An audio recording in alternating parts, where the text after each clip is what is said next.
Bom dia, sejam muito bem-vindos. Que bom ter essa casa cheia aqui. E o tema de hoje literalmente nos convoca, né? A buscar, a querer mais, a ter orientação. Então, quero me apresentar. Eu sou Ingrid Pedrical, sou coordenadora pedagógica da escola. Tá? Já tenho aí uma caminhada aqui nesse ambiente. Tenho 13 anos de casa. Vou aqui compartilhar hoje deste local e deste ambiente com vocês. Eu quero convidar a nossa especialista no tema de hoje, vem a Carol Bittar. Ela vai falar aqui conosco sobre birra, né? Os desafios. Seja muito bem-vinda. Eu estava super ansiosa para esse encontro. Deu certo.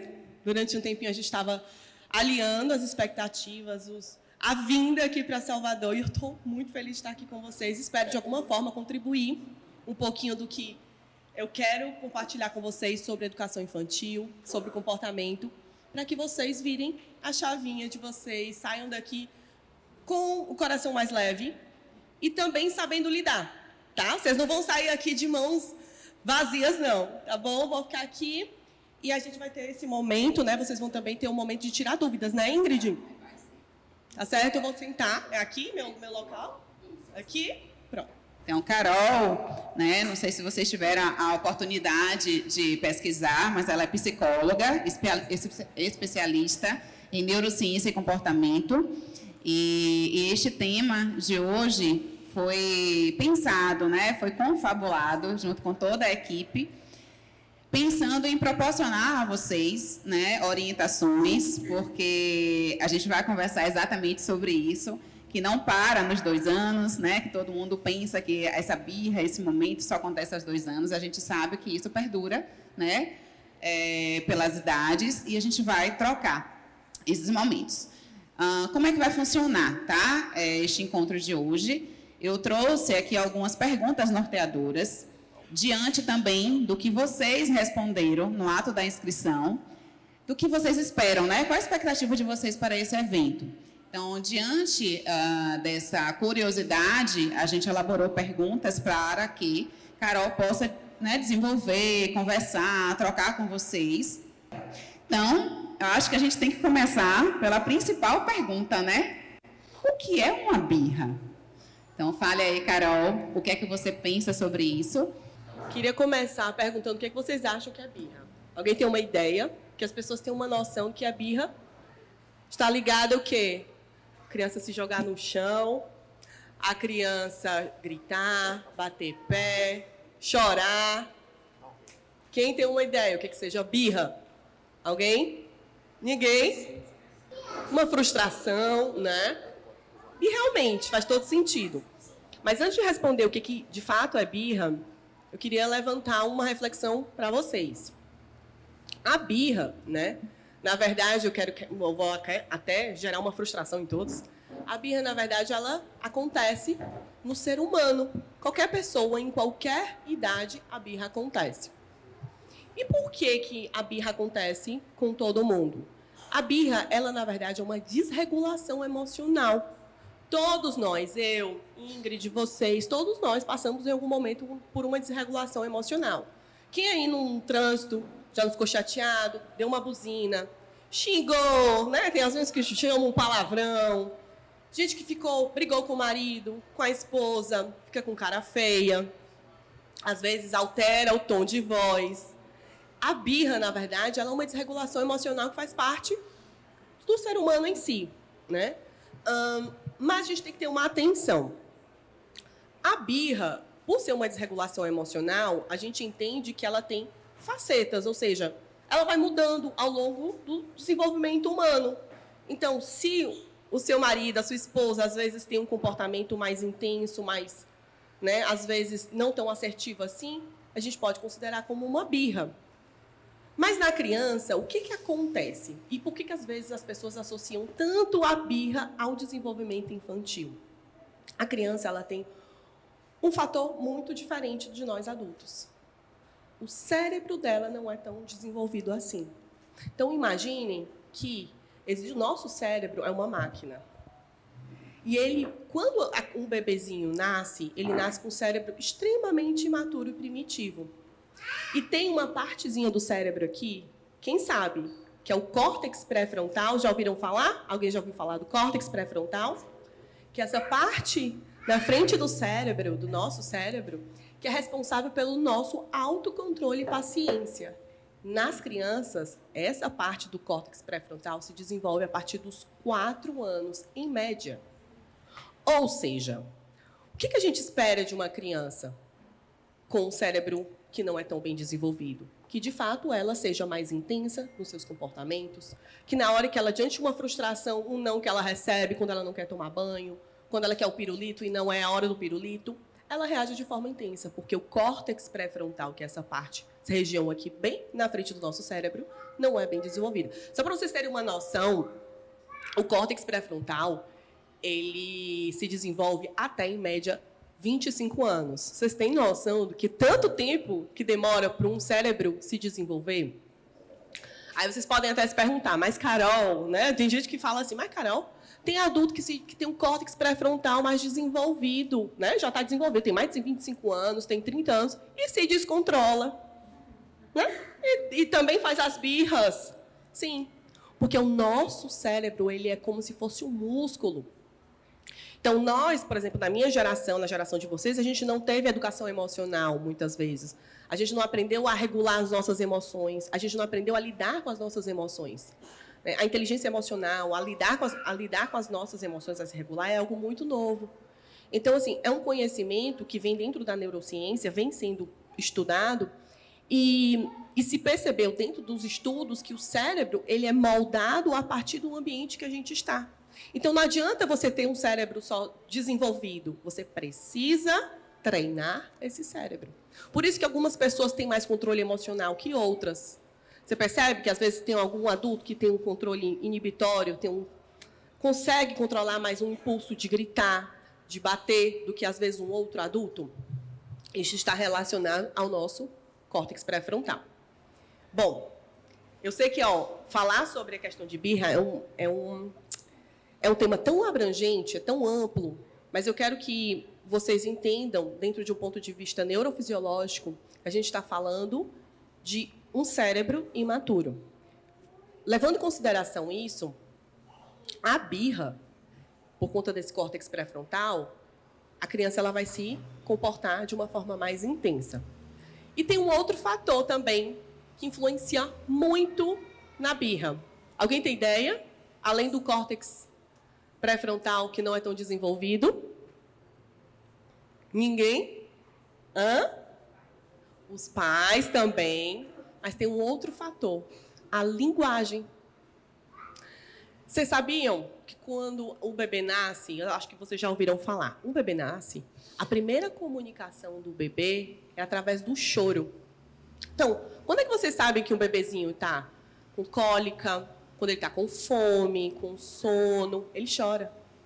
Então, o bebê, ele vai aos pouquinhos aprendendo novas linguagens. Né? Ele vai aprendendo palavrinhas, e ele vai aprendendo a dizer não, ele vai aprendendo a se manifestar os seus desejos, eu quero comer, eu quero dormir. E desse pouco vocabulário da criança faz com que essa criança também apresente mais comportamentos disruptivos. /birra. Comportamento disruptivo é birra, né? Então, a criança ela vai se comportar de forma muito mais intensa. Então, a linguagem interfere demais.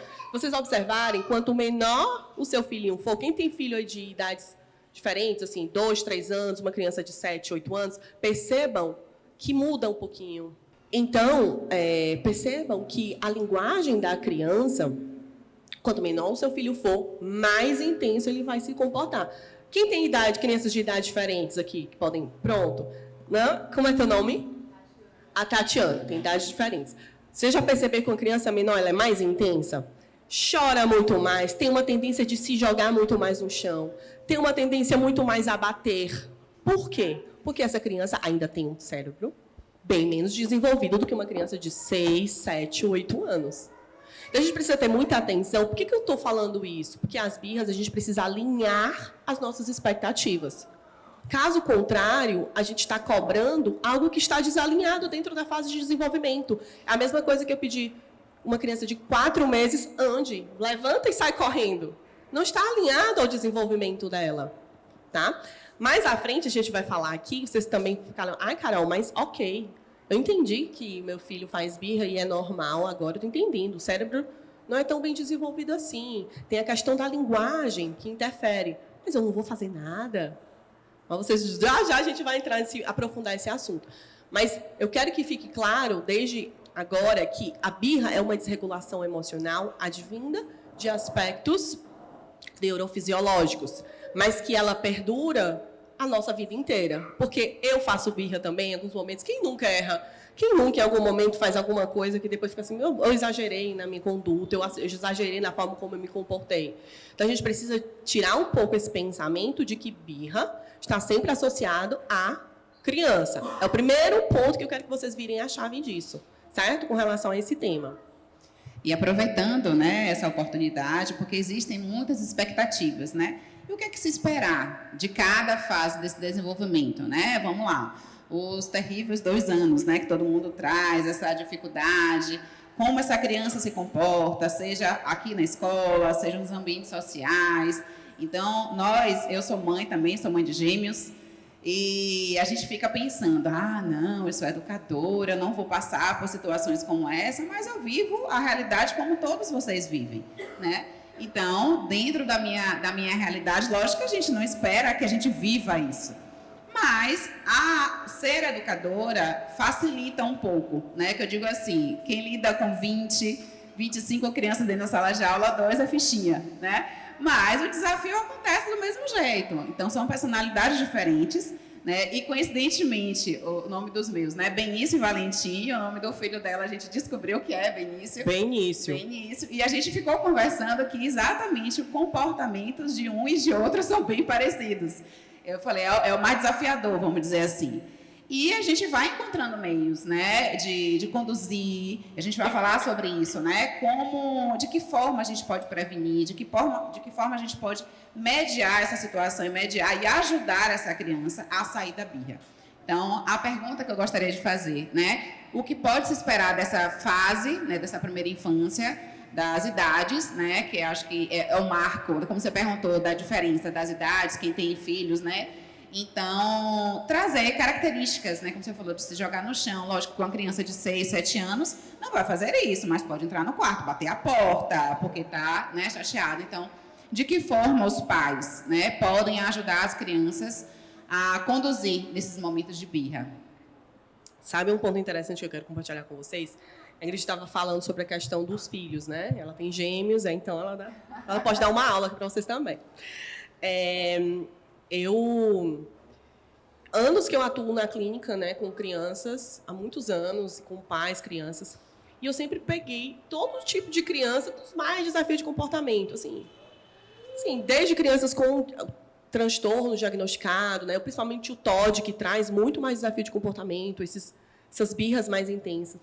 Gente, eu nunca imaginava na minha vida que o meu filho viesse uma criança desafiadora. Nunca, porque eu peguei sempre o histórico, né? A gente pega sempre o histórico. Como é o histórico da família? Porque eu era uma criança tranquila, relativamente tranquila, meus irmãos também. O pai também, né? O histórico do pai era uma criança que parecia um boneco, que se sentava, ficava. E a família também, os tios. E eu tinha certeza, gente, eu tinha certeza dentro do meu ser que Benício viria uma criança super zen. Absoluta. Juro para vocês. Falei, não, ele vai vir uma criança com temperamento mais tranquilo. Mas o menino veio para, assim, colocar do avesso.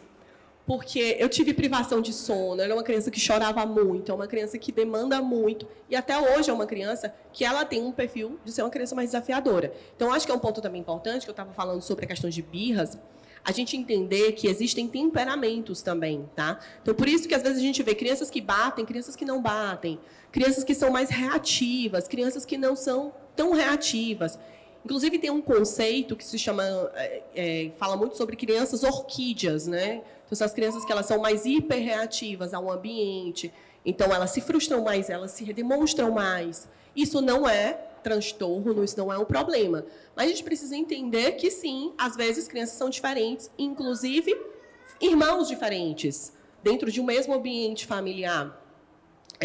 Então, o Benício ele veio para, literalmente, falar assim, olha, baixe a sua bola, porque o seu filho não é o que...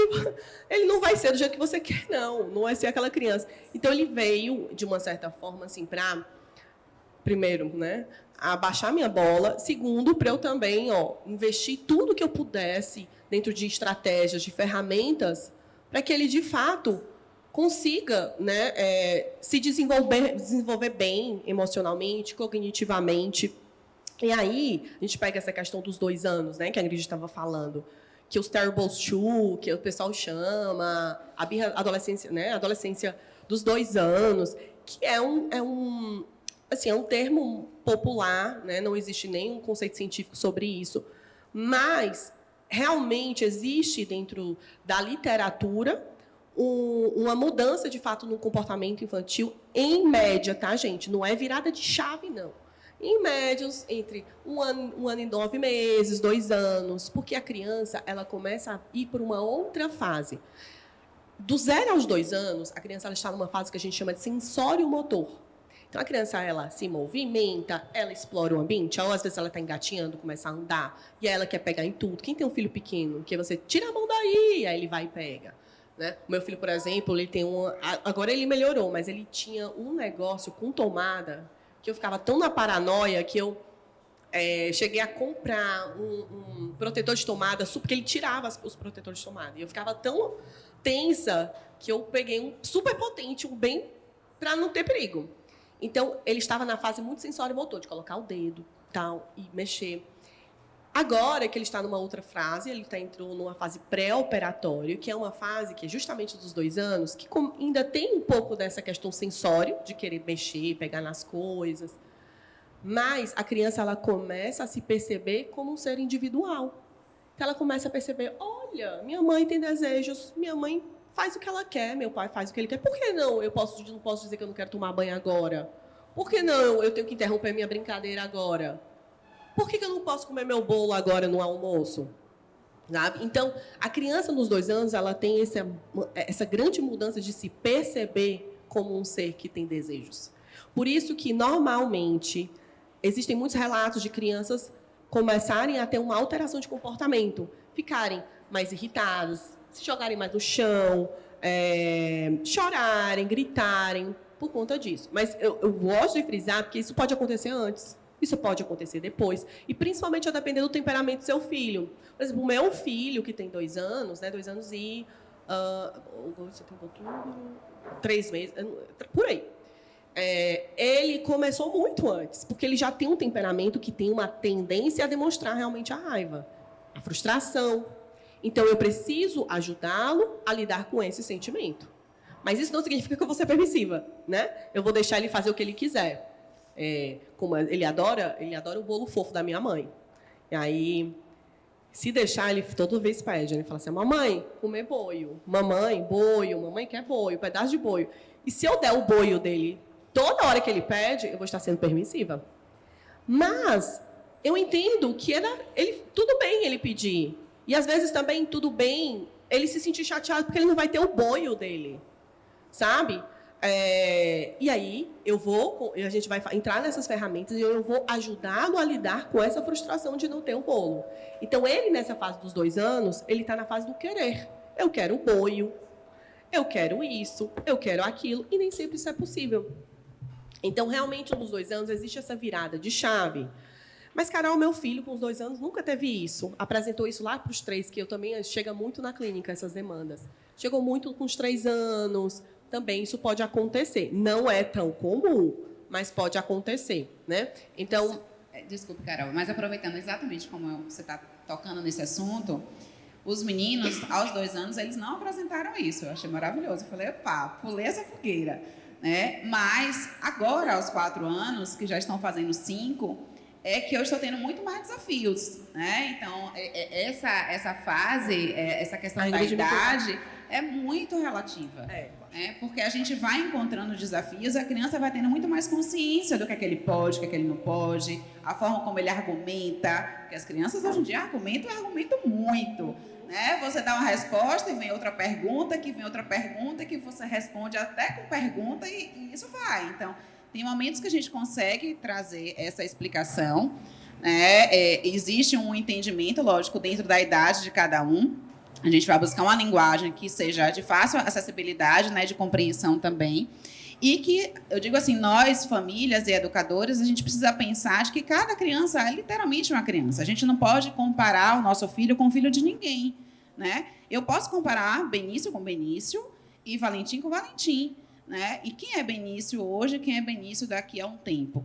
Então, isso é importante nós, enquanto pais, né, e mães, de que a gente tem que tirar isso da nossa cabeça, porque eu quero que meu filho seja igual a tal criança. Porque tal criança já sabe fazer, já sabe administrar suas emoções, tem uma regulação emocional mais evoluída do que o meu filho, e eu passo vergonha no shopping, nos ambientes sociais. Então, a gente tem que tirar essa culpa dos nossos ombros e entender que cada fase do desenvolvimento, isso vai ganhando corpo, né? E vai ganhando corpo mesmo. E agora, tu falando, né, Ingrid, eu lembrei que na minha vinda agora para Salvador, as pessoas, eu acho que o fato de vocês estarem aqui ampliando o pensamento de vocês sobre infância, sobre comportamento, espero que seja libertador de alguma forma, inclusive com o olhar de julgamento, né, que a gente vê que muitas pessoas elas cobram determinados comportamentos da infância que não são compatíveis. Eu vindo para Salvador, estava no aeroporto, né, ainda estava em Fortaleza, e aí o Benício começou a ficar irritado, por algum motivo ficou irritado, acho que estava esperando, né, o embarque. Eu falei, vamos comer um pãozinho de queijo. A gente foi para a mesa, coloquei ele na mesa, sentado, né? Aí coloquei o carrinho dele, que ele queria, um dinossauro que eu levei, e aí botei o pão de queijo. Aí ele começou a se irritar. Aí ele estava mordendo o pão de queijo. Quer mais? Não. Tá. Aí dava no outro. Quer mais? Não. Tá. Aí depois ele começou a querer, porque queria tomar a água na garrafa, só que era aquela garrafa muito mole. Pronto, ele vai tomar um banho, não tenho condição. O menino todo molhado no voo. Aí o filho, não, a mamãe vai botar no copinho. Aí ele não queria no copo. Gente, aí ele já começou a subir, né? E aí eu já, assim, é perceptível que as pessoas que não têm conhecimento já começam a olhar assim. E aí, não vai fazer nada, não? Não vai dar um tapa, não? Né? Não vai dar nem um beliscãozinho nessa criança. E eu, filho, amor, olha, tem essas opções. Tem um cookie. Aí eu tinha comprado um cookie. Tem esse cookie, o biscoitinho. Você quer o biscoitinho, amor? E ele, não quero. Pá. Aí teve uma hora que ele arremessou o biscoito. Não! Aí eu, não, filho, amor, não é assim. Ó, filho, mamãe tá atendendo, você não quer. Quando a gente não quer, a gente bota na mesa, tá bom? Eu sei que tinha uma moça que ela estava impressionada. Ela estava em choque com a criança, né? Ela, meu Deus, que essa mãe não vai fazer nada? Né? Porque o que é esperado? O que a gente vê? Uma conduta geralmente agressiva com a criança. Né? Então, e por que para mim é super tranquilo? E, de fato, é tranquilo. Eu não estou nem lixando quem está. Ninguém paga minhas contas, ninguém cria meu filho. Eu não preciso gritar com ele, porque eu entendo que ele é uma criança que não controla nem os impulsos, não sabe nem o que ele está sentindo naquele momento. Então, eu preciso lidar de acordo com a necessidade que meu filho tem, que é, eu preciso ajudá-lo primeiro a se acalmar, então eu tento acalmá-lo, então eu acalmei ele, e aí, aos pouquinhos, ele foi, né, se orientando, se voltando para si. Mas isso é uma questão que a gente precisa ter muita consciência de fases de desenvolvimento, o que é esperado, porque senão a gente acaba tendo condutas desalinhadas, assim, que até quem nunca se sente às vezes culpado por ter tido um comportamento, né, até se questiona, será que realmente isso vale gritar para poder ensinar ou bater? Então, e aí, quando eu passei por isso, quando eu vi, né, todos esses, olha, eu já passei por shopping, várias outras situações, e eu contorno ali, estabeleço os limites que é preciso, né, porque eu não vou deixar o meu filho derrubar a mesa, sair jogando, chutando cadeira, mas eu preciso entender que aquela criança que tem 2 anos, ele não consegue se controlar. Ele não consegue. É a mesma coisa que eu falei para vocês, é pedir para que ele, com 4 meses, saia andando. Então, assim, com 4 anos, né, aí já está numa outra fase, já está entrando no 5, né, Ingrid? Já entrando no 5, e daqui a pouco já está numa outra fase, com outras demandas de birras também, que às vezes os pais falam assim, quando é que termina a birra, Carol? Está nos 2 anos, está no pico, minha criança está dando um monte de piti, quando é que acaba? Eu sinto muito dizer, mas, assim, provavelmente Provavelmente nunca. Você vai largar seu filho numa fase adulta, entende? Seu filho, às vezes, vai te dar uma resposta atravessada. Seu filho, às vezes, vai ficar chateado com alguma coisa. E você, claro, vai ter que ensinar alternativas e formas de se comunicar. Como a gente também erra, né, gente? Porque eu já dei birra pro meu filho também, eu já gritei com ele, já falei assim, filho, para, que coisa. Já falei, isso não é birra? Isso é birra. Para mim, isso é. Porque eu tenho um cérebro que eu tenho uma capacidade melhor de gerenciamento emocional, muito maior do que o meu filho. Sabe? Então, a gente precisa muito ter essa consciência de alinhar, né, Ingrid? Eu quero compartilhar, né, que eu estava aqui comentando, de uma situação que eu vivi ontem, tá? Todos os dias de manhã eu tenho esse momento de preparar o café, perguntar para eles o que eles querem comer e tal, e nem sempre, praticamente sempre, né, eles não comem a mesma coisa. Todo mundo acha que gêmeo, todo mundo é igual, né, que todo mundo quer a mesma coisa. Não, e eles têm escolhas diferentes. E aí um pediu pão com requeijão, o outro pediu biscoito com requeijão. Aí eu fui para a cozinha, preparei lá o pão. Quando eu coloquei o prato com o biscoito com requeijão, Benício chegou para mim e disse assim, não é esse biscoito que eu quero. Aí mamãe, né, já preocupada com o horário do trabalho, eu falei, filho, mas você pediu biscoito, você disse qual era que você queria. Eu não perguntei para você e você também não me disse qual era o biscoito que você queria. E eu coloquei o biscoito salgado com requeijão, mas eu não quero salgado, eu quero doce. Aí mamãe respira, aí diz assim, e por que você não quer o salgado com requeijão? Porque eu quero doce. Aí a gente conta até 3, respira fundo e diz assim, mas você não gosta do salgado? Ele, eu gosto, mas eu quero doce. E ele mantendo ali a postura dele, porque queria o doce. Aí eu falei, olha, vamos fazer o seguinte, eu tenho um diálogo muito aberto com meus filhos e eu falo para eles assim, filhos, olha, você sabia que existem pessoas, né, que moram na rua, que não têm a oportunidade de ter alimentos e tal, e toda aquela conversa. Aí eu falei, você quer que eu jogue fora esse biscoito salgado só porque você quer o doce? Aí ele parou. Aí eu falei, eu vou dar um tempinho para você pensar, eu vou terminar de me arrumar, quando eu voltar para a sala, espero que você tenha comido seu biscoito. Aí eu fui, voltei e perguntei para ele, e aí? Ele, eu quero doce. Aí eu, mais uma vez, sentei ao lado dele e disse assim, você já experimentou esse biscoito que eu coloquei no seu prato? Ele, não. Aí eu falei, vamos fazer um teste? Tira um pedacinho e me diga se está gostoso. Aí ele parou, me olhou, pegou o biscoito, sabe aquela mordida, tipo, é sério que eu estou fazendo isso? Aí ele tirou um pedaço e ele, não é que tá gostoso? Aí eu, mamãe, tá uma delícia esse biscoito. Eu comi o biscoito todo. Então, não fui agressiva, não impus para ele. Tipo assim, de uma certa forma, eu fui conduzindo a situação. Aí eu falei, depois que terminou tudo, que ele comeu o biscoito, que ele foi lá escovar os dentes e fez, né, tudo que tinha que fazer, no carro, vindo para o trabalho, que eu venho trazendo, eles estudam aqui na Colmeia. E aí eu falei, filho, você se lembra do que acabou de acontecer lá em casa, na hora do café, que você não quis comer o biscoito salgado? Ele, mamãe, estava gostoso o biscoito, eu comi. Aí eu falei, olha, a gente precisa pensar, às vezes. Eu sei que é difícil, quando a gente quer algo. E ele sustentou mesmo, né? Aqui eu estou resumindo a situação. Mas ele usou o choro, ele ficou sentado no sofá, ele não quis. Mas depois que ele experimentou, porque naquele momento eu não entrei no embate com ele, né? Eu dialoguei com ele, eu fiz com que ele repensasse toda a cena. E ele terminou comendo. Eu falei, tá, mamãe, o biscoito estava gostoso, e ponto, acabou.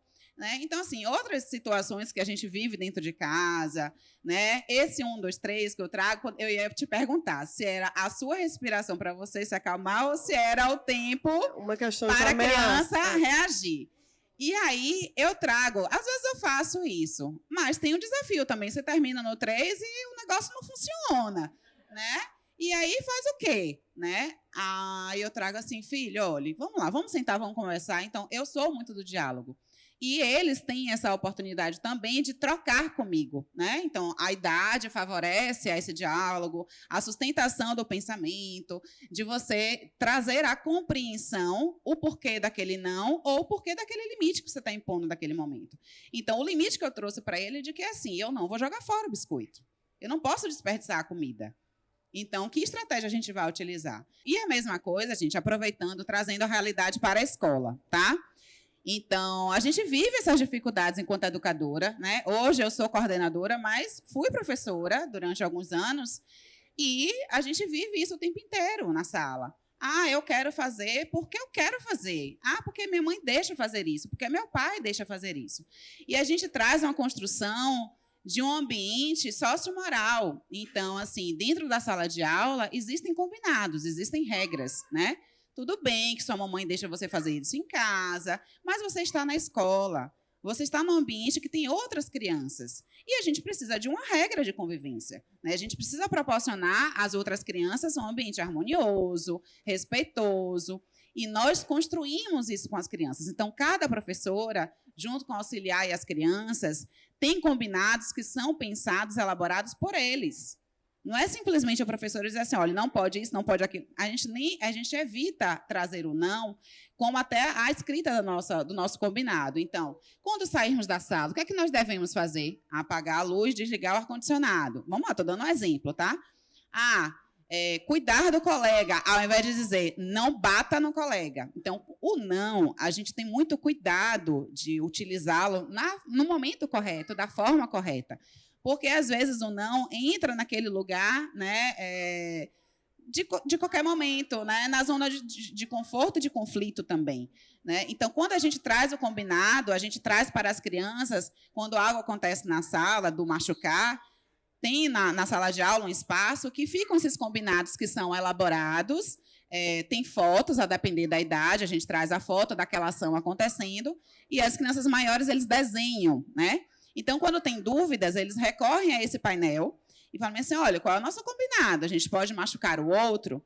Então, tudo isso favorece para que essa criança comece a compreender e buscar o diálogo como uma forma de mediação, em todas as situações. Então, nós, educadores, assim, as famílias digam, meu Deus do céu, como é que vocês, professores, dão conta de 20 crianças dentro de uma sala de aula? O desafio é grande? É. E a todo instante a gente tem isso. E em casa também. Né? A gente resolve ali uma situação, você piscou o olho, está acontecendo outra. É a disputa pelo lugar da cadeirinha do carro, que isso acontece muito. Eu vou do lá atrás de mamãe. Aí o outro na ida, o outro na volta. Eles se negociam. Eu digo, vocês resolvem. E aí eu vou jogando para eles também pequenas responsabilidades. Porque é isso que a gente precisa fazer. Eu trouxe até esse livro aqui para mostrar para vocês, que ele tem uma linguagem super simples. E nós, educadoras aqui, adquirimos esse livro, que é o Cérebro na Infância. É um guia para pais e educadores empenhados em formar crianças felizes e realizadas. Não é um guia, entre aspas, né? Porque não existe receita, porque cada criança é uma criança, cada família é uma família, mas ele traz um suporte muito interessante, porque é uma linguagem fácil de situações corriqueiras mesmo que nós vivemos. E é importante a gente ter esse olhar cuidadoso e respeitoso para as crianças, que Carol vai trazer aí, né? Quais são as possibilidades, quais são as mediações que nós devemos fazer, né, com os nossos filhos, com os nossos estudantes aqui na escola. Então, dialoga um pouquinho sobre isso, Carol. Quais são as possíveis ações, né, que os papais e as mamães podem fazer em casa com seus filhos? Eu vou pegar o gancho, né? A gente ia trazer mais adiante, né? Essa questão de cooperação, lidar com a birra. Mas eu achei interessante. Como é teu nome? Cristina, né? Cristina falou sobre mais um viés de cooperação, né? Então, a sua filha tem quantos anos? Filho, né? 7, pronto.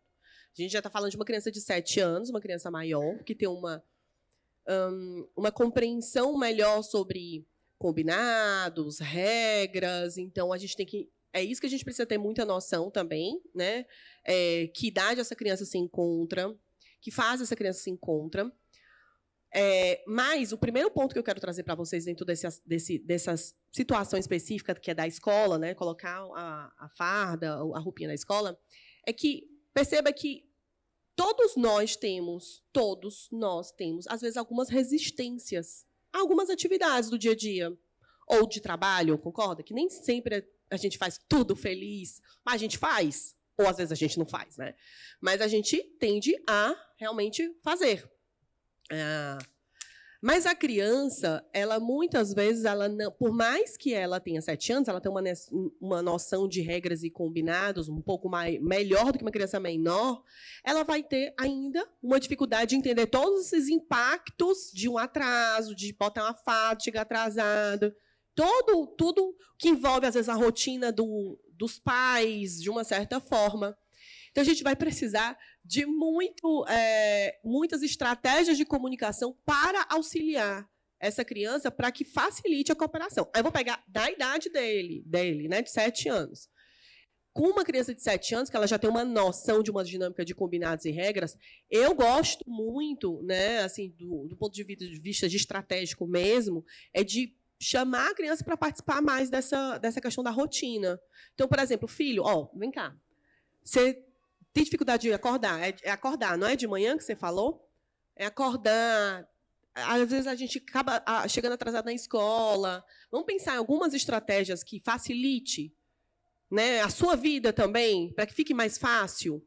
Então, a gente estimular essa busca de soluções ajuda tanto os pais quanto a criança. Estou falando, gente, de uma criança de 7 anos. Você não vai buscar estratégia. Vamos, filha, aqui de 2, 3 anos, buscar uma estratégia aqui para facilitar a sua vida de manhã? Né? Você vai traçar essas estratégias. Então, sugestões, né, do tipo, você poder traçar, filho, o que ajudaria? Colocar a sua farda ou sua roupinha aqui do lado, já separada. O que é difícil? Escovar o dente. Já deixar mais ou menos no ponto a pasta ou a escova aqui perto. Ou então chamar para a criança como uma participante dessa rotina. Filho, eu preciso da sua ajuda, amor. Para a gente conseguir chegar cedo, eu preciso da sua ajuda. Né? Vamos. Ou então flexibilizar. Que tal? Vamos fazer o seguinte, enquanto que você está vestindo a roupa, eu já vou preparando tal coisa. Então, você chama essa criança para participar. Porque você não fica numa postura de todo tempo. Agora, levanta, veste a farda, escova os dentes, vai comer. Quando a gente convida a criança, isso ajuda, facilita nessa cooperação. Aí, tem muita criança pequena aqui, né? Eu acredito que o público de crianças de 2, 3, 4 anos, crianças menores. Crianças menores, a linguagem ela tem que ser muito mais lúdica. Então, propor atividades de brincadeiras. Nem sempre a gente está com saco de brincar, isso eu confesso, porque nem sempre. A gente está cansado, às vezes, né? Então, muitas vezes eu direciono até a brincadeira com o Benício para facilitar o escovar os dentes, né? O tomar banho, tudo isso. Mas nem sempre a gente está com saco, eu sei. A gente não está com paciência. E aí, nesses momentos, a gente precisa ajudar essa criança a trazer algo atrativo. Então, por exemplo, filho, a gente precisa tomar banho agora porque a gente vai passear. Tá? Você quer levar alguma coisa para o seu banho? Você quer levar esse bonequinho para o seu banho? Ou, né, não necessariamente a gente propor a brincadeira. Ou, de alguma forma, a gente conduzir. Eu gosto muito de fazer com o Benício. Às vezes o Benício ele sai correndo, né? Então, às vezes vamos para a escola, ele estuda à tarde. Aí depois do almoço, aí já é corrida, almoça e corre, não sei o quê. E às vezes ele sai correndo pela casa. E ele ama a escola, mas eu sei que ele quer brincar. Aí eu proponho, como ele já está correndo, aí eu já proponho, vamos ver, agora eu vou te pegar lá em cima e tudo. Aí ele sai correndo. Ou então eu já pego ele rápido, pego ele no colo e falo, agora a gente vai voar para o quarto para tomar banho, para se ajeitar. E eu pego, já levo ele voando. Então eu proponho, de alguma forma, para que facilite essa dinâmica, porque eu sei que a vida das pessoas são corridas, a minha vida também é corrida, tudo é cronometrado, parece assim que a gente está vivendo. A nossa geração, a era mesmo que a gente vive, né? Quando a gente usa... Primeiro que a gente também tem que entender o nosso filho, a nossa criança, né? Tem crianças que elas são mais desafiadoras e elas vão ter um pouco mais de resistência em algumas situações. Então, a gente precisa muito usar a linguagem que facilite. Não assim, você quer, vamos tomar banho? Às vezes, se uma criança for muito desafiadora, ela vai falar, não. Vamos tomar banho? Não, não vou. Então, o que a gente pode falar? É hora do banho. Bora? Vamos agora, é hora do banho. Corre. Você vai correndo atrás da mamãe. Ou então, o que você quer? Quem chegar primeiro. Eu só não gosto do chegar primeiro quando é irmãos, tá, gente? Eu também não oriento, porque senão vai virar um inferno na vida de vocês. Quem chega primeiro? Aí um chega primeiro, aí eu disse que o outro chegou, aí vai ser briga. Mas, assim, não tem problema. Assim, vamos chegar, todo mundo sai correndo. Né? Então, a gente propôs estratégias de comunicação. Sabe que é uma que eu gosto muito, assim, que funcionou, eu acho que quase todas as idades. Assim que você terminar... Assim, o meu tempo. Vamos. Assim que tal coisa, você tal coisa, né? Por exemplo, meu filho gosta, ele quer comer o boio dele, vamos supor, né? O boio, o bendito boi. Ele fala, mamãe, quer boio? E aí eu já sei que é o lanchinho do boio dele. Eu falo, e tá uma bagunça. Assim que a gente guardar os brinquedos, a gente vai comer o bolo. Então, é melhor usar o assim que do que eu falar assim, você só vai comer o bolo se você guardar os seus brinquedos. Vocês percebem que muda? Quando eu uso, assim, se você não guardar, você não come o bolo. Eu estou ameaçando. Estou dizendo, se você não guardar esses brinquedos agora, Benício, você não vai comer o bolo. Mas eu falo, assim que você guardar os seus brinquedos, a gente vai comer o bolo. Eu dou uma ideia de sequência. Ele precisa guardar os brinquedos para comer o bolo. Entende? Agora, olha, gente, essa estratégia do assim que ele funciona quando o pós é algo também positivo, né? Se eu falo assim que você guardar os brinquedos, você vai tomar banho, seu filho não gosta de tomar banho, não vai funcionar, né? Aí ele vai falar, agora que eu não guardo nunca esses brinquedos. Então, a gente usar uma comunicação que facilite a compreensão da criança de entender.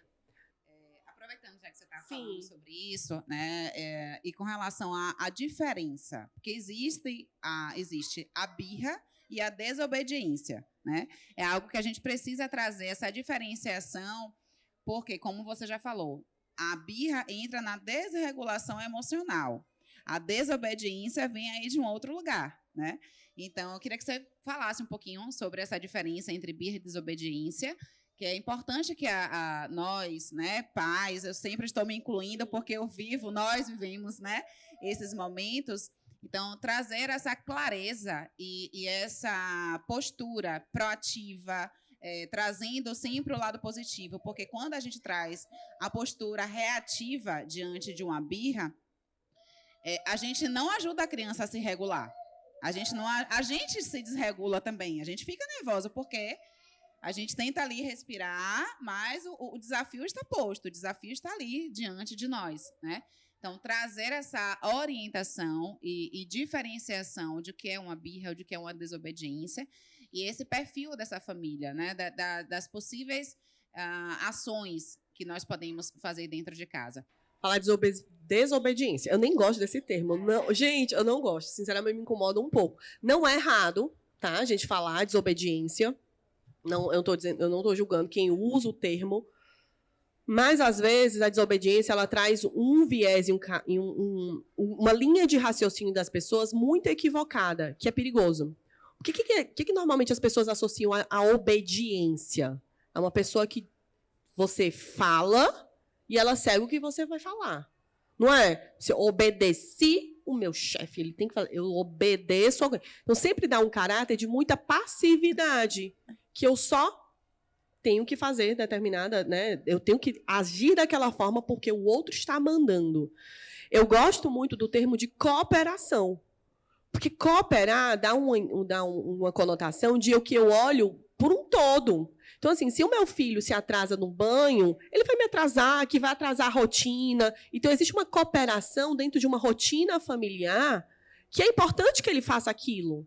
Ou então, para ele se alimentar bem, que ele não coma o boio dele, mas ele tem que comer a fruta, existe uma cooperação de que isso vai fazer bem para a saúde dele. E não no sentido de que eu estou mandando que você coma a fruta.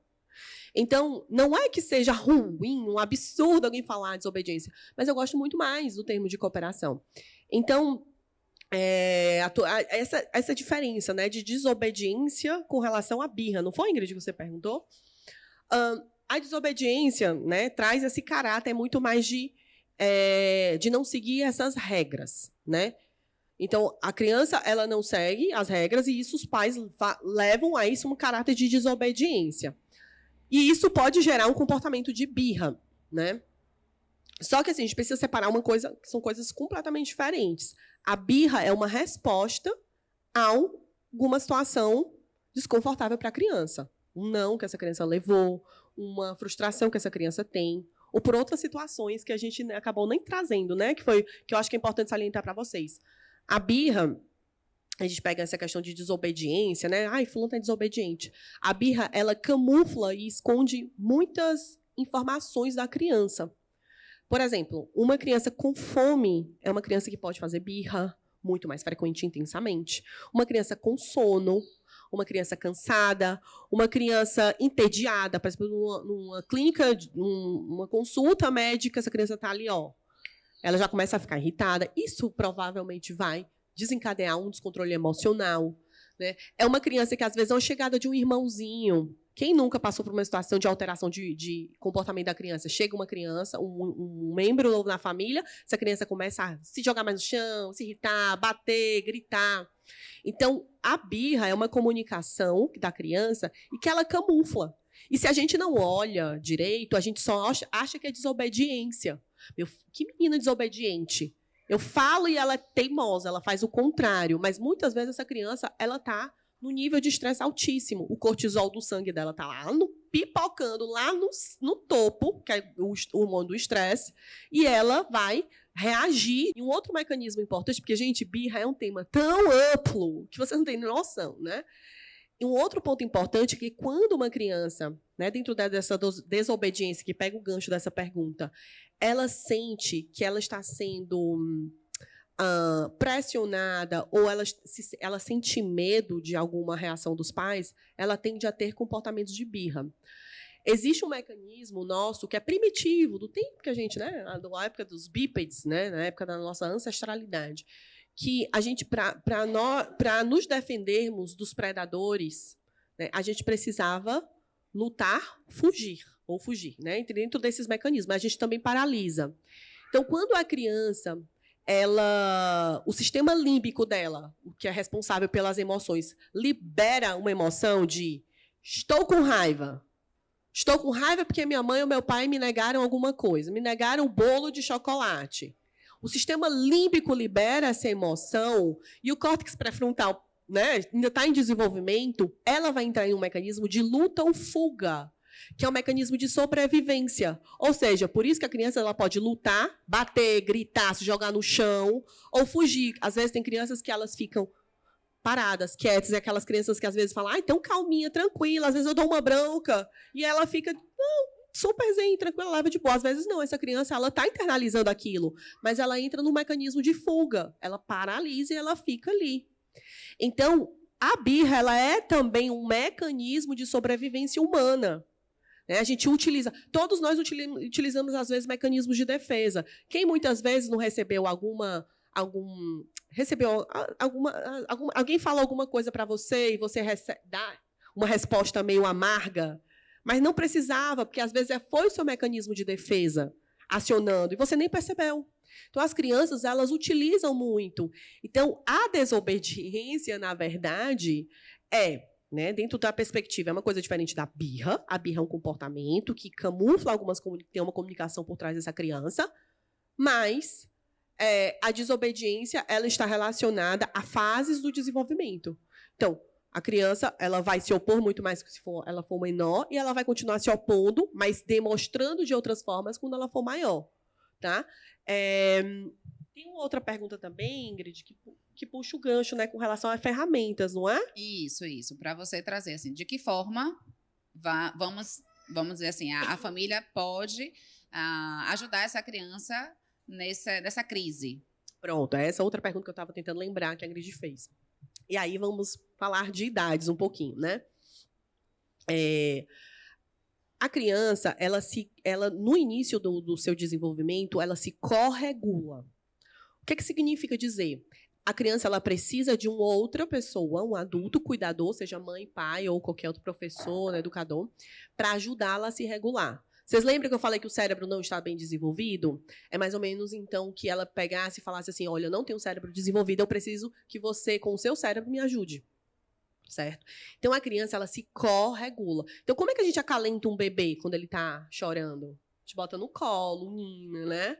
Dá carinho, fala, às vezes faz chiado, até os 3 meses faz o chiado para acalmar. Então, a criança, ela vai se crescendo, ela vai desenvolvendo, ela ainda precisa do contato humano. E tem um aspecto fisiológico bem interessante que acontece dentro desse contato humano, que ajuda a regular a criança, que se chama uma substância chamada ocitocina, que é o hormônio do amor. Né? Inclusive, esse hormônio ele é muito estudado no aspecto de amamentação. na relação da produção de leite da mãe.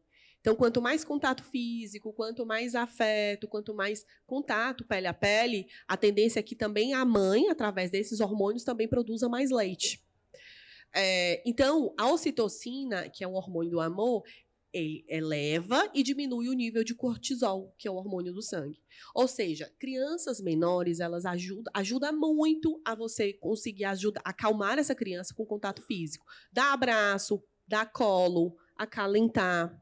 Carol, mas se meu filho está fazendo uma birra, me bateu, teve um comportamento extremamente agressivo e eu vou dar colo? Vou dar um abraço no meu filho? Será que eu não estou dizendo assim, pô, me bata de novo, tá aqui, agora a face, agora na outra face? E não, porque o comportamento de bater não tem a ver com o emocional dessa criança. Essa criança, ela precisa de auxílio para se autorregular. E ela precisa do adulto. Quanto maior seu filho for, ele vai precisando cada vez menos. Né? É assim, normal que crianças de 7, 8 anos, às vezes, possa... Né? Até adulto, quem nunca, às vezes, foi acalentado, não precisa de um abraço no momento de muito nervoso. Né? Às vezes a pessoa passou por um estresse, está nervosa, e um abraço acalenta, um contato físico acalenta. Por que não uma criança? Então, dar colo ajuda muito nessa autorregulação. Mas a gente precisa sempre, desde muito novo, mesmo dando colo, né, acalentando, a gente precisa também ensinar artifícios para essa criança se autorregular sozinha. Então, respiração, ensinar essa criança a respirar. Se for uma criança pequena, contar até 5, contar até 10, a depender da idade. Tá? Olha, falar, filha, a mamãe está aqui, o papai está aqui. Tá? Tem crianças que não querem contato físico. Por exemplo, o meu é uma criança que não quer colo quando ele está com raiva. Ele fica com muita raiva, ele não quer colo. Então, eu respeito. Bem que eu queria que ele quisesse, porque ajudaria a acalmá-lo. Mas ele não quer contato. Então, Carol, o que é que eu falo? E é importante também trazer, quando você fala do colo, eu vivo essa prática, né? E, às vezes, colocar no colo, você não precisa dizer nada. Só silenciar. É acolher. Gente, fica parecendo um bebezinho, assim, no colo. Fico tranquila. Eu tô ali por dentro, respirando fundo, lógico, né? Porque a gente vê a Isso situação... é a corregulação, inclusive. Porque, às vezes, os pais falam assim, mas eu tô tão nervosa, eu tô nervoso, como é que eu vou ajudar? Quando você está ajudando seu filho a se acalmar, você também está se acalmando. Exatamente. Por isso que é corregulação. Você se regula junto com a criança. Então, né, assim, a gente não tem também, no plano do ideal, claro, não tem como a gente se apegar assim, que eu vou estar sempre plena ou pleno diante ao momento de frustração e birra. Mas se eu estou nervosa ou nervoso, de alguma forma, eu também posso me corregular com meu filho. Ou, às vezes, não, eu me afasto. Às vezes, eu faço isso também. Eu falo, filho, a mamãe está nervosa. Peraí, só um tempinho. E aí, respiro. Né? Só um minutinho para eu respirar. E aí, eu respiro, fecho os olhos e, né, quando eu sinto que o meu corpo já está dando sinais que eu consigo me acalmar, eu retomo a condução. E, às vezes, a criança mesmo volta. Por exemplo, meu filho, como ele não aceita muito contato físico, que é o colo, quando eu falo assim, tá, a mamãe tá aqui, tá, amor? A mamãe tá aqui do seu lado. Se você quiser, a mamãe te dá colo. Dá alguns minutinhos, ele mesmo vem. E ele mesmo pede. Então, às vezes, ele, mamãe, polo. Aí ele levanta os bracinhos e eu dou, e aí acalmo. E o tempo, Carol, é importante também a gente falar sobre isso, né? As famílias falam assim, mas meu filho fica meia hora, 40 minutos em birra e eu já fico desesperado sem saber o que fazer. Então, não é algo que a gente diz, um leva 5, outro 10. Isso é muito relativo, depende de como também o adulto está nesse ambiente, a emoção desse adulto que vai estar em contato com essa criança, tudo isso influencia. Então, se você está nervosa e tentar acalmar uma criança que também está em crise, o negócio não vai funcionar, né? Vai ficar todo mundo ali naquele ambiente. Então, quando eu falando de colocar no colo e ficar em silêncio, é esse momento também de parar, eu fecho os olhos, eu coloco no colo, fico fazendo cafuné, respirando, e quando eu vejo que o meu coração e o coração dele se acalma, e também assim, pronto, agora a gente pode conversar, agora a gente pode dialogar sobre o que aconteceu, e vai caminhando. Então, Isso é muito relativo, porque não tem essa cartilha, né? De 5, 10, 15, 20, 30, 40 minutos. Não tem. E se for uma criança hiperreativa, como eu falei para vocês, uma criança que ela é mais desafiadora, ela expressa com mais intensidade, às vezes ela perdura mais.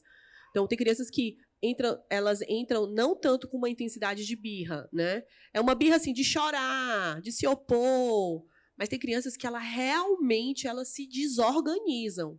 E aí, às vezes, demora 30, 40 minutos. E aí, lembra que eu falei para vocês sobre o que é que tem por trás da birra da comunicação? Que eu falei, se às vezes é fome, sono. Tudo isso pode intensificar.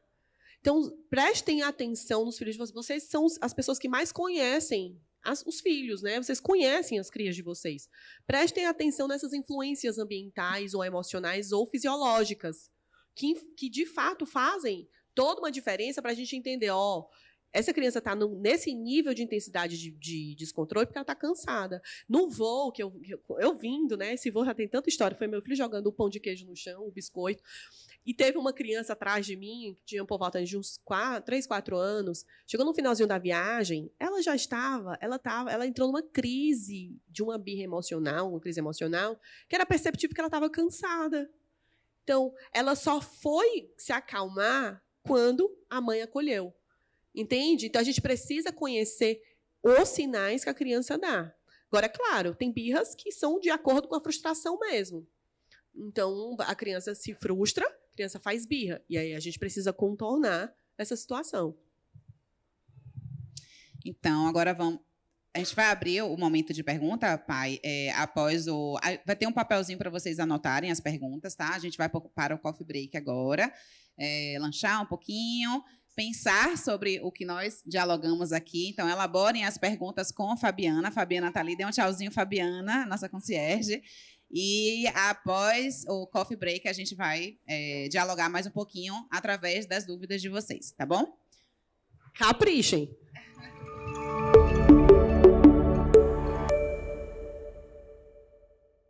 Bom, vamos retomar, pessoal? Bom, eu vou começando enquanto as meninas estão finalizando, para a gente não ficar aqui, né? Se estendendo muito. Carol, em uma situação de birra, caso o pai perca o controle, grite, bata, o que deve ser feito para contornar o ocorrido? Tenho crianças de 3 e 4 anos. Eu acho que eu vou devolver a pergunta. Se vocês vissem um outro adulto batendo em um outro adulto, o que é que vocês fariam? Hã? Chama a polícia, Carol. Chama a polícia. Né? Por que às vezes a gente banaliza o ato de bater numa criança e acha surreal ou acha fora do comum um outro adulto bater em um outro adulto? Então, a criança, ela é um ser vulnerável. E eu acho que é pior do que um adulto, né? Que não tem defesa, não tem força, não tem nenhum mecanismo de defesa. Então, nesse caso, a minha orientação é que se um adulto cuidador, seja um pai, uma mãe, esteja batendo o outro cuidador, afaste a criança, proteja a criança. Essa criança, ela precisa ter referências de proteção. Então, imagine que se ela está num lar que ela se sente com as figuras de amor, de cuidado e proteção que ela tem, que é o lar, que é o lugar de proteção e segurança dela, ela não tem dentro dessas figuras, então a gente precisa, né, rever. Eu sei, gente, que esse tema de bater, palmada, gritos constantes, é algo muito polêmico. E eu sei que isso quebra, vem de uma cultura de punição, de uma cultura, né, nossa, de que a gente precisa, para educar, a gente precisa bater, a gente precisa gritar, que precisa ser quebrado. E tem que partir de nós, adultos, essa quebra de crença, dessa cultura de violência, porque é uma violência. Então, você já deve ter ouvido a frase, por que é tão absurdo a gente imaginar uma pessoa bater num cachorro, ou então tá num restaurante, sai daqui, pá, dá um tapa no cachorro, você já olha, nossa, para que isso? Né? Ou então, bater no idoso, né? Ou então, os pais, né, se estapearem, porque a gente acha normal uma criança apanhar. Então, a minha orientação, por mais que seja difícil, às vezes, para os pais quebrarem esse pensamento, é sim, né, interromper essa situação. No sentido de grito, né, na questão do grito, quando não envolve a violência física, que é a mais grave de todas, quando envolve grito, é interessante você ajudar esse seu genitor, a sua genitora, né, o pai ou a mãe dessa criança, a se acalmar. Então, você pode ser também esse suporte de regulação desse adulto que não está conseguindo se regular junto com a criança. Acho que é importante também fazer o link, né? Eu vou trazer isso para a escola, tá? Quando a criança vive esse ambiente, né, que não é harmônico e que exista aí, né, o bater, o gritar, achar que as coisas se resolvem dessa forma, a criança ela traz para a escola o que ela vive dentro de casa. Então, quantas vezes esse perfil, né, dessa criança, a família é convocada para vir à escola, para dialogar, porque a gente precisa entender, né? Será que essa criança está apenas batendo? Será porque essa criança não está conseguindo organizar seu pensamento e dialogar com o outro diante do desejo? E quando a gente convoca a família e conhece um pouco dessa história, a gente entende que ele vive um ambiente ao qual ele está apenas reproduzindo o que ele vive dentro desse ambiente que deveria ser harmonioso, amoroso, respeitoso. Acho que o primeiro lugar é o respeito, né? E o que você traz esse comparativo, literalmente, né? Eu bato no meu filho e eu apanhei também na minha infância e não sou uma pessoa, né, frustrada ou não sou uma pessoa desregulada. Eu acho que pensar dessa forma, eu acho que é pensar uma forma equivocada, porque a educação que nós tivemos é diferente da educação que nós podemos dar para os nossos filhos. E trazer esse diálogo como explicação, eu penso que é a melhor mediação. E mais, né, essa questão do bater, as demandas que mais chegam em clínica, né, de crianças com desafio de comportamento, que os pais batem, são as que têm o maior agravamento no quadro. Então, crianças, elas às vezes, tá, gente, criança bate sem necessariamente apanhar em casa, isso acontece. Por exemplo, o meu filho é uma criança que ele reage de forma intensa e às vezes ele bate, né? E ele nunca apanhou, ninguém levantou nenhum dedo sequer para ele. E eu também nunca apanhei. Também tenho o meu histórico, acho que o meu histórico contribui para que eu também tenha, né, essa consciência, porque eu também nunca apanhei, nunca fiquei de castigo, né? Eu e meus irmãos, a gente nunca teve uma educação punitiva. Mas a gente tem essa consciência de que se eu quero que o meu filho aprenda, tenha habilidades emocionais, socioemocionais, ele saiba lidar com as suas emoções, como que eu, através do meu exemplo, não consigo lidar com as minhas emoções? Eu parto para a agressividade. Então, é muito contraditório para uma criança entender que ou ela não pode bater, ou ela não deve fazer alguma coisa, determinada coisa, mas eu apanho para aprender. Como é que eu vou resolver meus conflitos? Como é que a criança internaliza que ela vai resolver os conflitos dela? Vocês acham que ela vai aprender? Não, eu vou resolver meus conflitos através do diálogo, através de resoluções de conflitos, através de busca de soluções para aquilo ali, ou através do bater ou do gritar. Então, nós somos um espelho, assim, muito grande para a criança. E o bater, né, eu acho que vai pegar o histórico, no nosso histórico da nossa geração, a minha geração, eu sou da década de 80, né? Nasci em 86. Eu sei que muitas da minha geração apanharam, e demais, ou tiveram, né?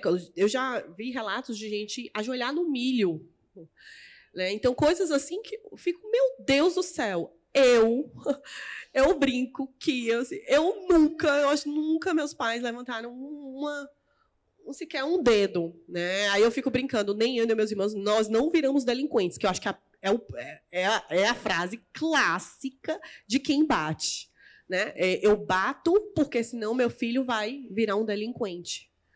E se a gente observar dentro desses centros, né, de menores infratores, vamos pegar de estatística, essas crianças que são menores infratores, elas têm um histórico completamente o inverso. Não é por falta de palmada, não foi por falta de surra.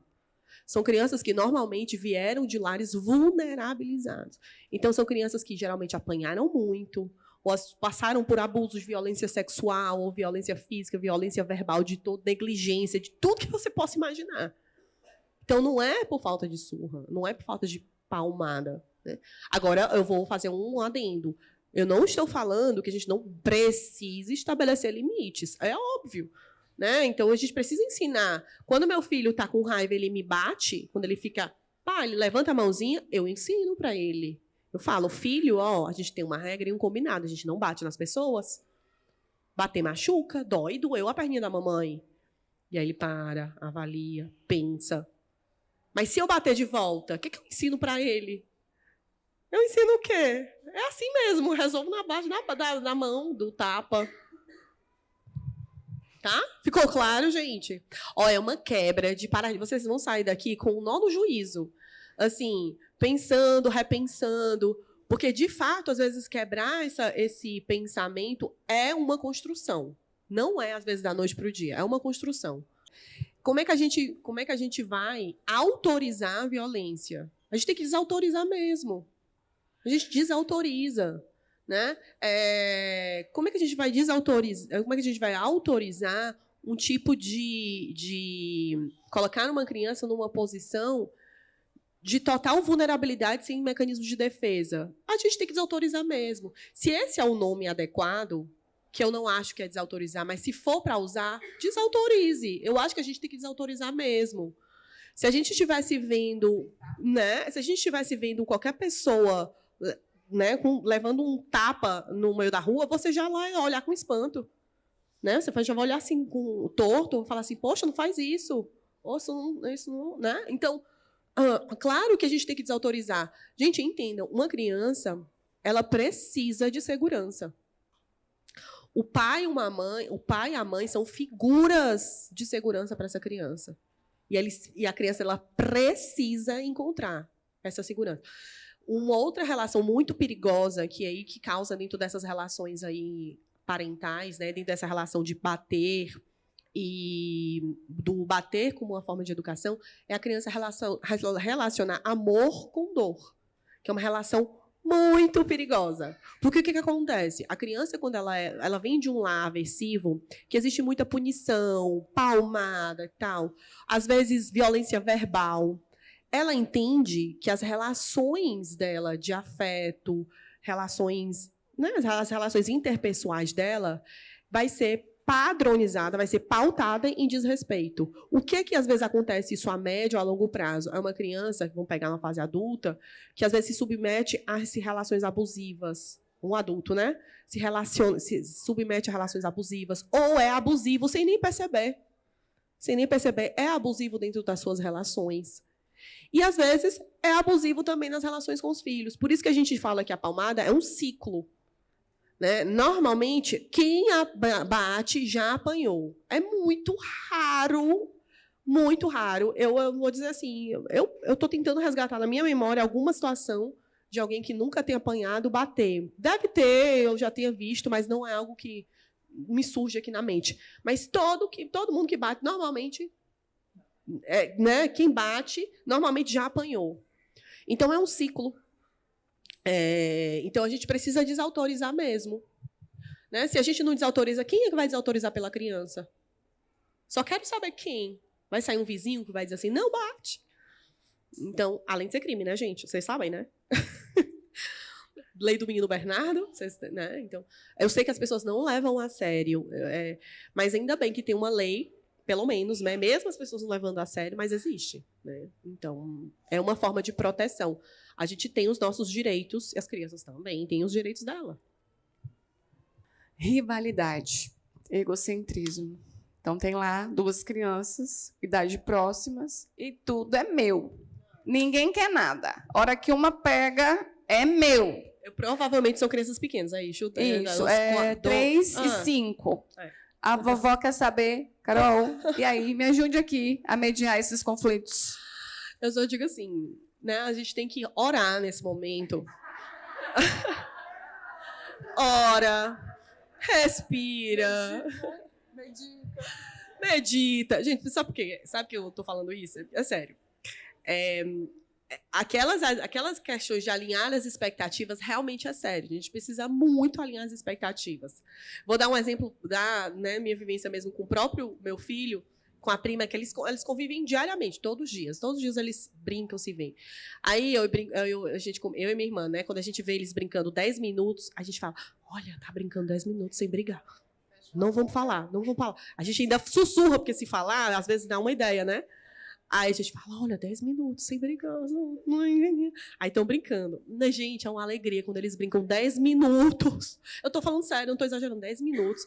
Depois eles estão, principalmente o meu filho, que tá nessa fase muito dele, tudo é dele, a cadeira é dele, o copo é dele. Eu sento numa cadeira e ele diz, é meu cadeira, meu, sai, mamãe. Aí eu saio. Então, ele está também numa fase muito intensa de é aquela coisa central dele. A criança ela começa a melhorar mais essa coisa do é meu, assim, a partir aí dos 6 anos em diante, que essa criança ela começa a sair desse pensamento egocêntrico, não é pensamento egoísta, já é pensamento de centralizar o mundo, né, através dela, então tudo é dela, e aí começa a ter essa noção de revezamento, de compartilhar, Agora, lembrando que a gente precisa também entender, porque às vezes os pais falam, mas tem que dividir com o amiguinho, né? Mas por que não dá? Gente, às vezes tem coisa que a gente não dá, nosso celular às vezes não dá, né? Tem roupa nossa que a gente tem uma pega e não vou emprestar, não vou dar. Né? Então, assim, tem que entender também que, às vezes, a criança ela realmente não dá. E a gente tem que respeitar. Agora, é óbvio que a gente pode flexibilizar. Sabe o que eu gosto muito, que eu uso muito até com os meninos, assim, com a Benícia e a Beatriz? A gente tenta negociar dentro do que é viável, que for o limite de cada um. Por exemplo, se eles estão brigando por um peixinho, né, um peixinho de brinquedo. Aí um pegou primeiro, não sei o quê, papapá. Quem é o dono primeiro? Quem é o dono? Né? O dono quer emprestar? Não quer. Então, tá tudo bem. Vamos flexibilizar? Você pode, não emprestar, se você quiser, empresta 10 minutinhos, depois ele te devolve. Pode ser? Não pode? Ok. Quer revezar brinquedo? Olha, ele vai te emprestar esse e você empresta o outro. Quer? Não quer. Tudo bem. Mas a gente ajudar essa criança a flexibilizar nesse momento. Mas, gente, conflito existe. E olha, aproveitem esses momentos de conflito, principalmente quem tem filhos e irmãos, né? Porque a gente vê isso em escola. Escola é demais. Escola é um fight que rola, né? É criança pegando brinquedo, não sei o quê, um briga, o outro dá um tapa, é aquela confusão. Mas quem tem filhos, irmãos, né, em casa, aproveitem essa oportunidade de ensinar. Ensinar a flexibilizar, ensinar a respeitar. Porque quando aquela criança não quer dividir o brinquedo, a gente está ensinando o outro a respeitar o outro, que ele não quer. Está dando limites também, tá? Mas, gente, resumindo, é a oração. Vocês orem. Trazer um pouquinho de um exemplo, né? Aqui na escola, nós temos um projeto, é uma investigação da criança e da família. E aí existe a pergunta, quem sou eu? Como é a minha família? E nessa investigação, cada família tem a oportunidade de apresentar, né, como essa família se constitui e a história dessa criança. E antes da pandemia, nós sempre íamos para a casa dessa criança, né, que recepcionava toda a turma. E as famílias escolhem uma data, a gente vai de van, todo mundo de cinto e tal. É a maior folia. Vocês não têm ideia do que é essa visita, mas tem todo um objetivo, né? A gente vai para a casa de Benício, conhecer a história de Benício, e você, como mãe, anfitriã também, vai contar a história de Benício através de fotografias, de vídeos, vai apresentar o seu lar.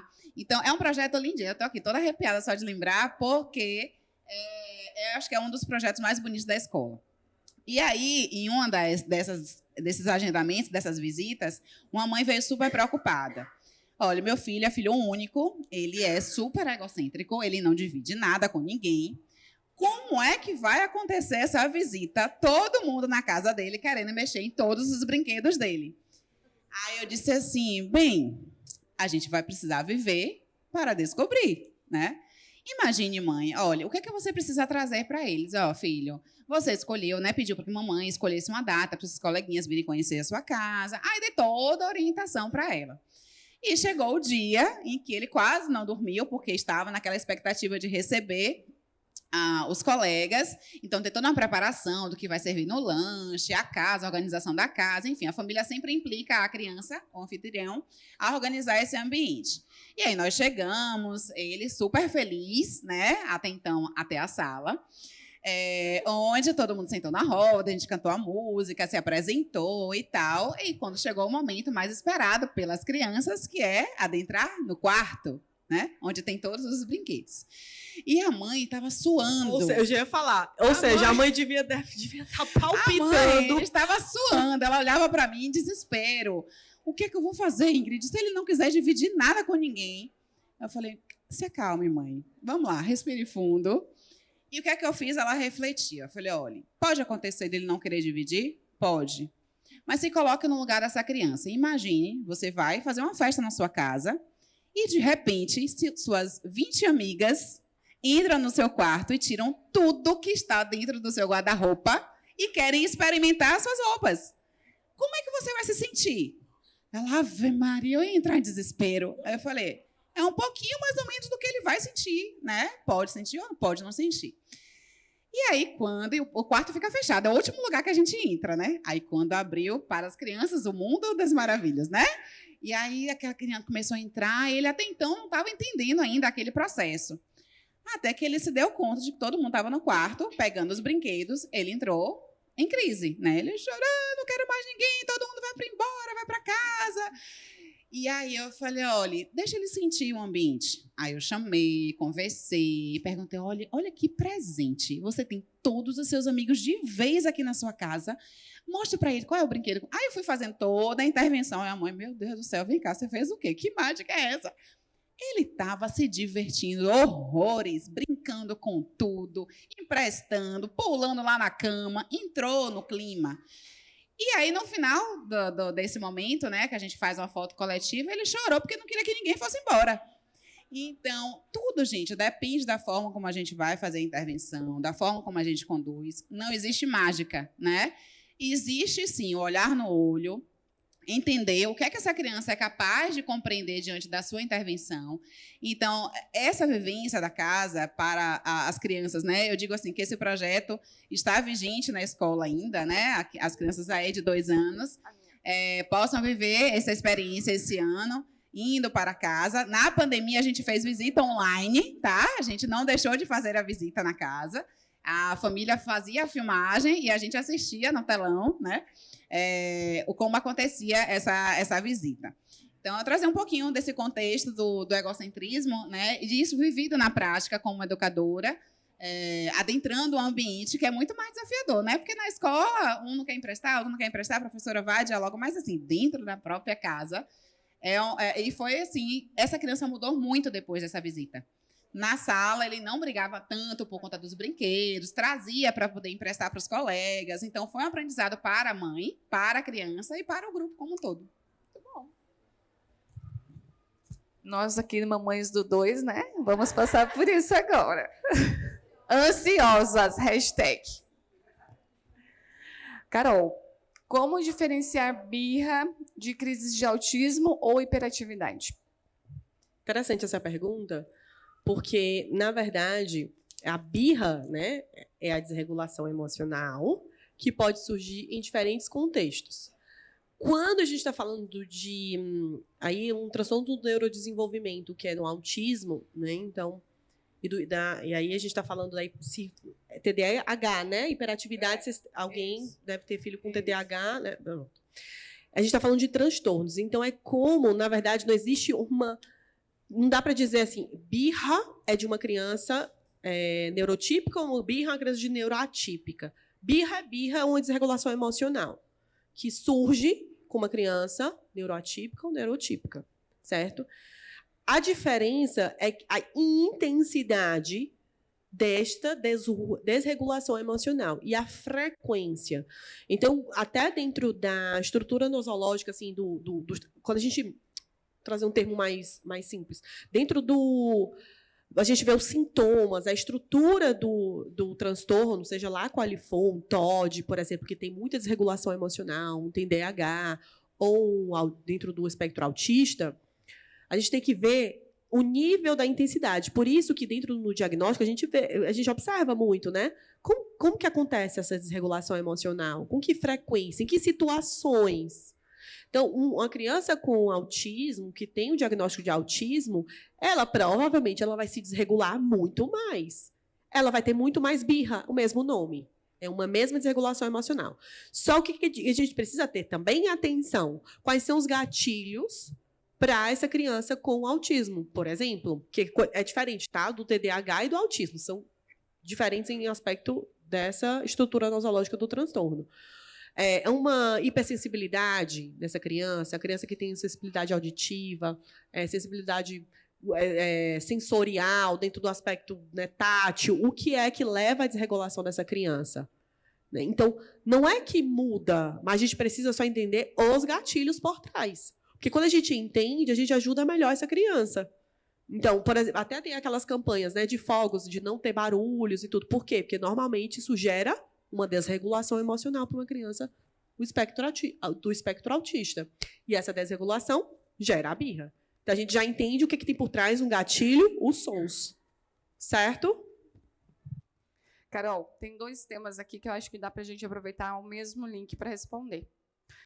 Como identificar quando a minha criança está triste, quando ela está chateada, quando ela está feliz, né? E, aproveitando, você pode falar um pouco mais sobre os tipos de temperamentos e se você indica alguma literatura.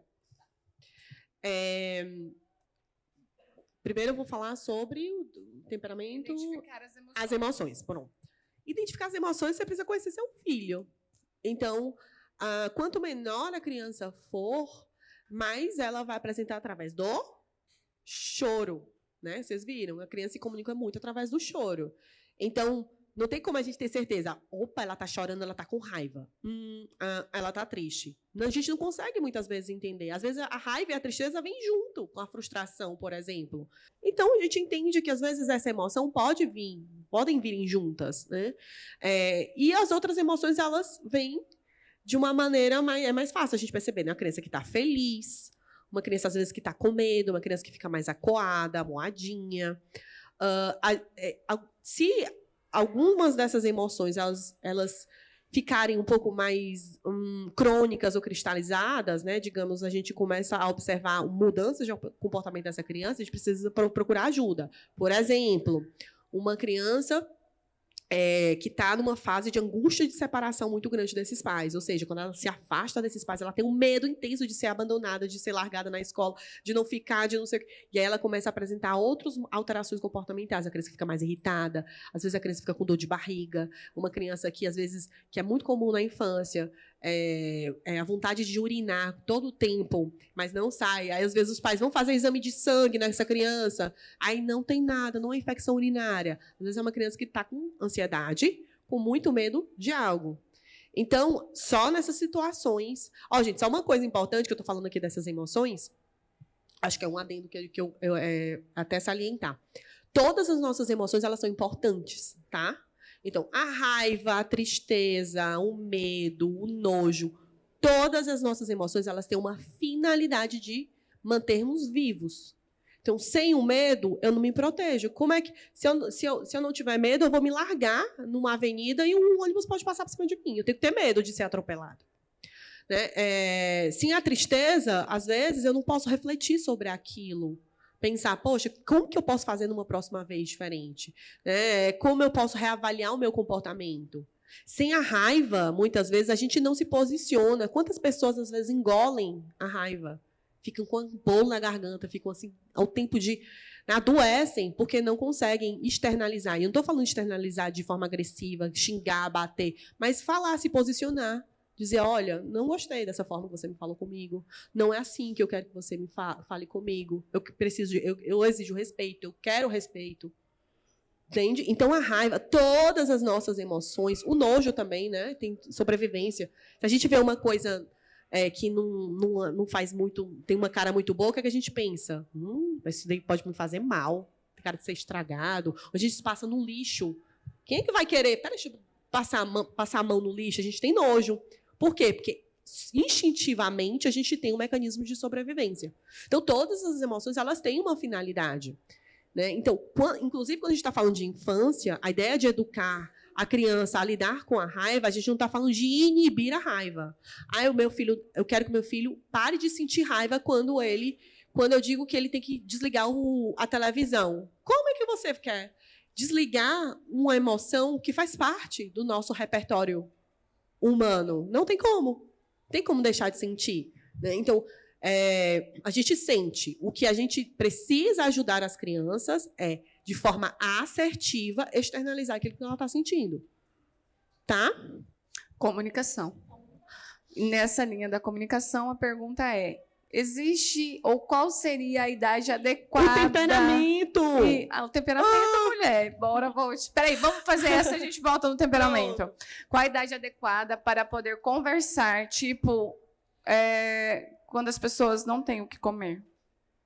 Existe essa idade? Ou aí depende da maturidade da criança, do como é que você conduz esse relacionamento na sua casa? Existe idade? Eu acho que depende muito da relação que a família tem, né, com essa criança, da consciência, da importância da alimentação, né, na sobrevivência. Nós precisamos nos alimentar para termos o desenvolvimento adequado, né? Lógico que a gente sabe que nem todos têm a oportunidade de uma alimentação diversificada, enfim. Mas eu acho que isso não tem questão de idade. Eu acho que a partir do momento é a linguagem que a gente deve abordar para a determinada faixa etária, né, do seu filho. Mas eu acho que isso pode estar aberto, independente de temperamentos, Carol. Vamos para as temperanças. E o livro? Os temperamentos, né? Existem várias teorias de temperamentos, tá, gente? Várias linhas. Não existe hoje, atualmente, nenhuma linha de teoria que seja assim, comprovada cientificamente. Sabe? Aquela coisa que, como a gente já tem muitas comprovações científicas de várias teorias, né? Por exemplo, do cérebro da criança, comportamento, tudo aquilo que eu falei aqui, existem comprovações científicas. Existem teorias de temperamento.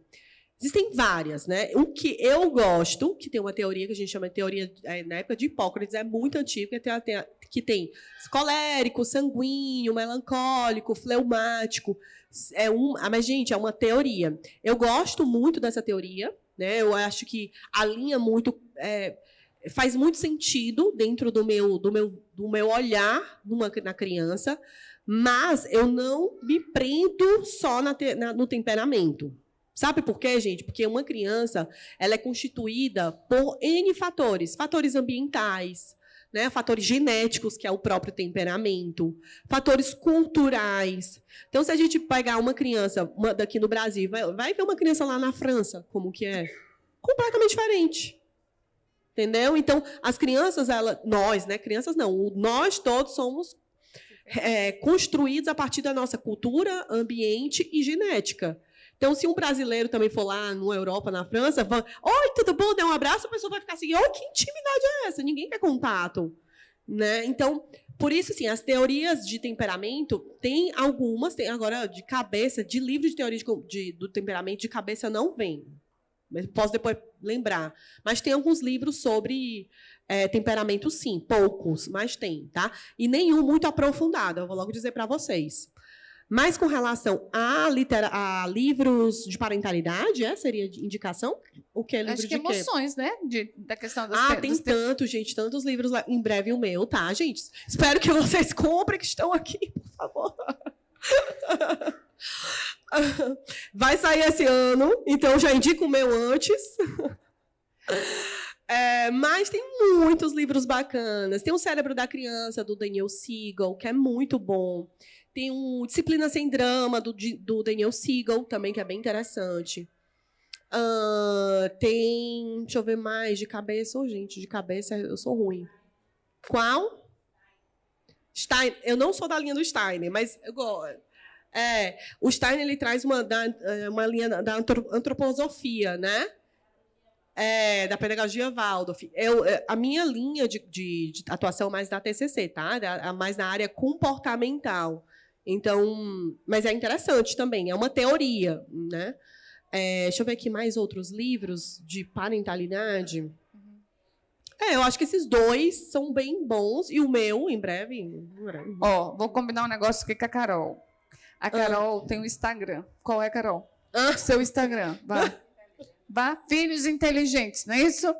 Ela vai levantar essa literatura e vai gravar lá para vocês aqui da Colmeia confabulando. Ela vai continuar Fica confabulando. mais fácil, porque a minha cabeça não é muito boa, não. Eu vou pegar os livros que eu tenho, que eu gosto de indicar, e aí eu vou colocar nos stories para vocês, né? Viu?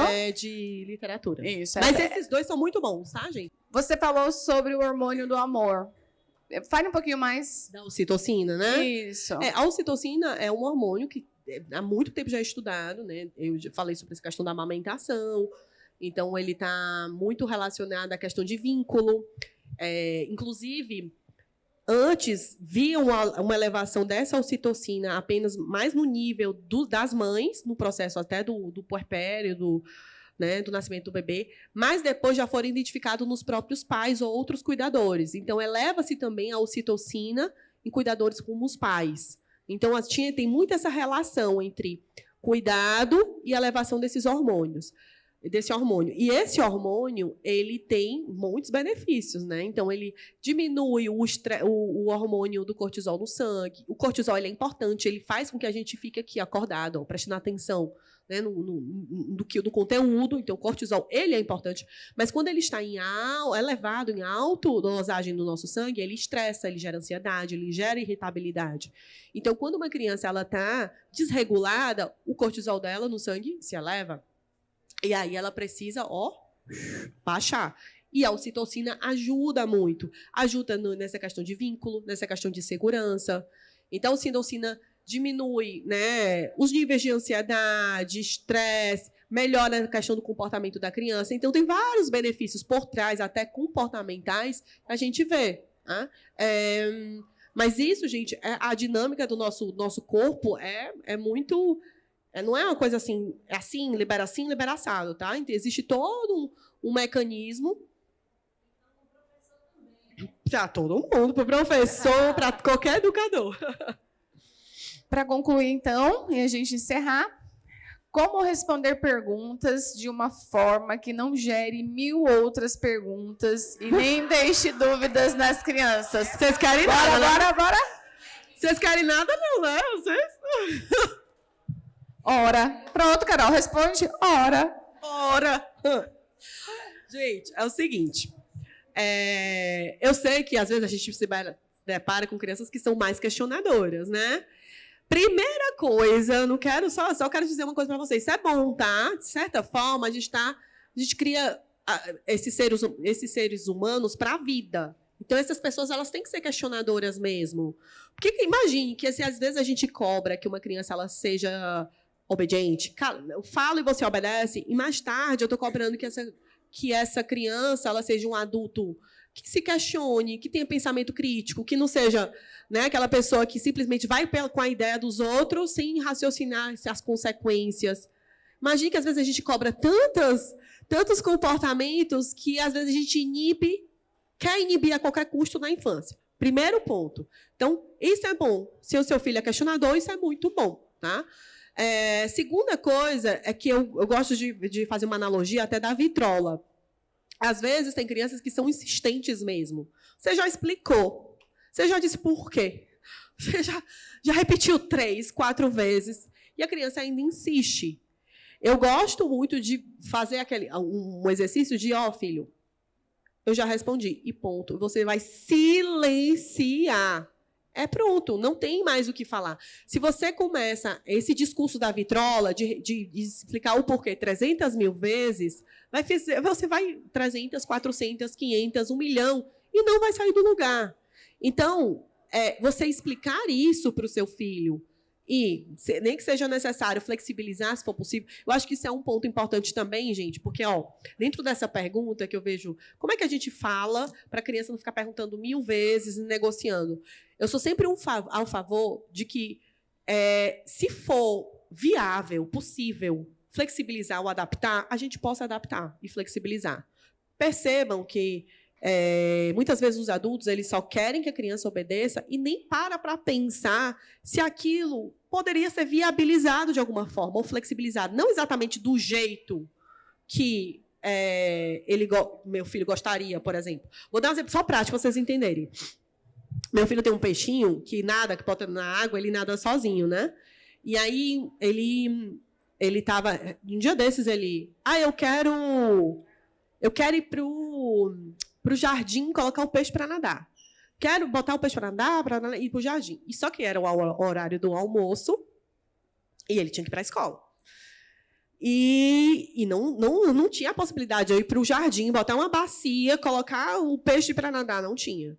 E aí eu pensei, opa, como é que eu posso adaptar? Filho, ó, não tem como. Ir para o jardim, botar o peixe para nadar, não tem possibilidade. O que é que eu vou fazer? Eu vou pegar, tinha um pote plástico, botei água e botei o peixe dentro. E assim ele almoçou com o peixe nadando naquele pote.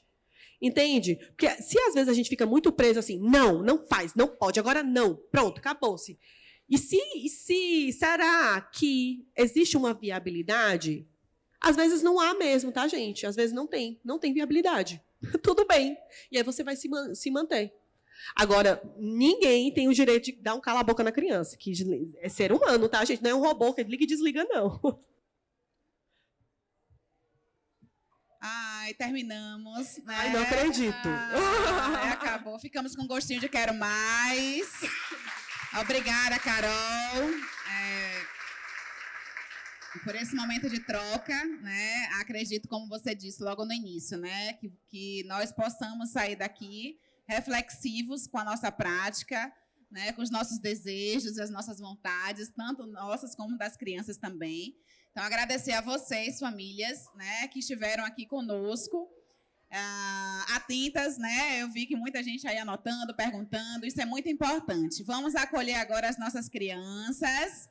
Quero agradecer também aqui a nossa equipe de educadores. Uma salva de palmas para a nossa equipe.